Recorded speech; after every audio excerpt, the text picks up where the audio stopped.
Halo,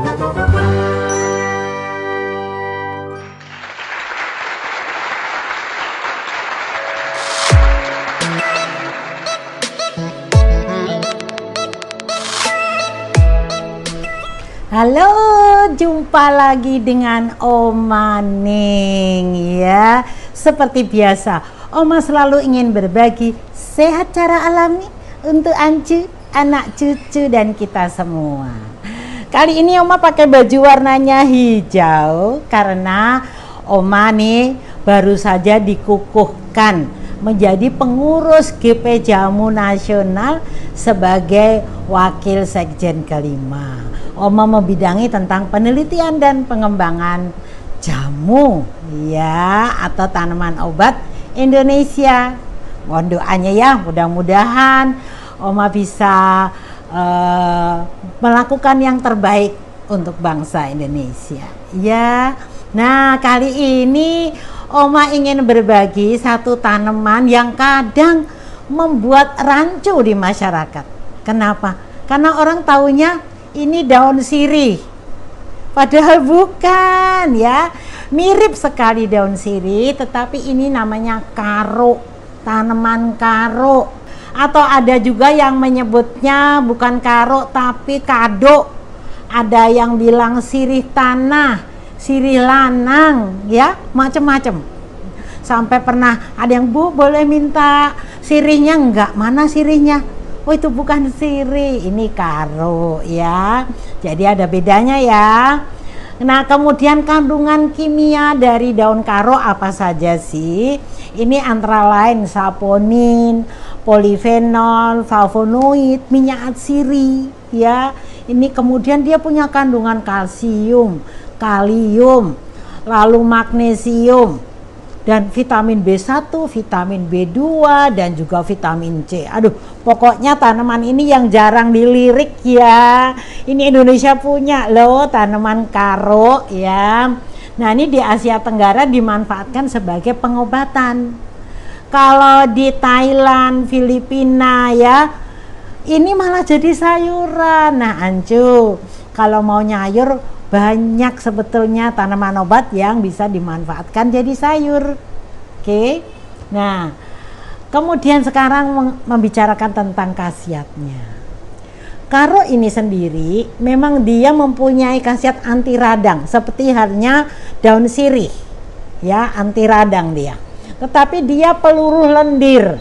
Kemudian akarnya bersifat sebagai peluru kencing. Jadi peluru lendir ya, peluru kencing ya. Jadi dia sifatnya diuretik. Kemudian, nah ini yang menarik. Dia bisa mengatasi batu empedu.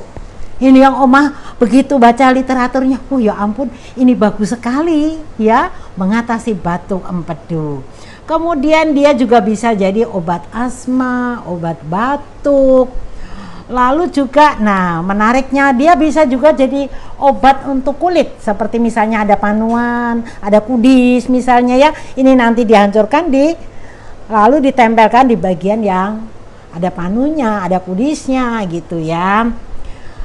Kemudian dia juga bisa meringankan nyeri tulang. Nih kalau yang rematik misalnya ya, bagus ini untuk mengatasi nyeri ya. Nah, secara rinci tadi ya, jadi dia bisa jadi obat asma, obat batuk, obat sakit perut juga ya. Kemudian dia juga ini membantu mengatasi buang air kecil.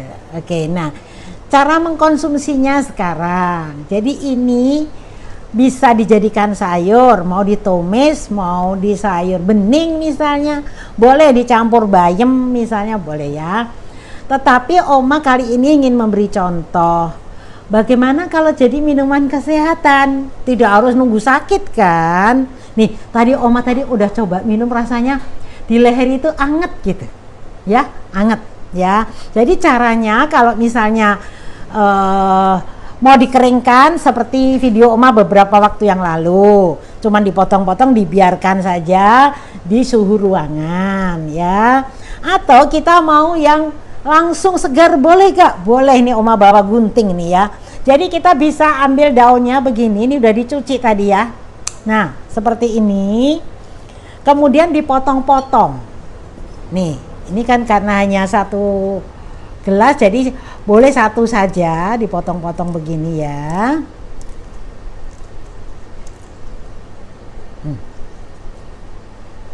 Mau diiris-iris juga boleh, dipotong-potong pakai gunting boleh, yang penting guntingnya bersih ya. Nah, kemudian setelah dipotong-potong begini, sebetulnya mau 2 mau 3 lembar boleh ya, tapi kalau hanya minuman kesehatan 1, kalau untuk pengobatan ya 3 lah gitu. Nah, kita bisa menggabungkan tanaman obat yang ini, masih ingat? Ini namanya daun jinten ya, jinten putih. Kita bisa gabungkan ini, digunting juga boleh. Nah, seperti ini ya. Terus kita gunting juga, gunting atau dipotong-potong kecil-kecil seperti ini. Daun yang paling sulit dikeringkan adalah daun jinten. Oma udah percobaan nih, seminggu aja dia nggak kering-kering, entah karena apa ya. Makanya ini bagus ya, Oma seneng nih nanem jinten ini, aromanya wangi.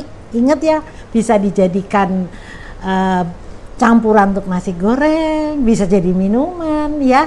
Oke, nah kalau untuk batuk tentu saja kita nggak perlu harus dikasih gula ya, tapi kalau kepengen ya boleh. Nih seperti ini, tinggal dikasih air mendidih nih, sudah mendidih tadi ya.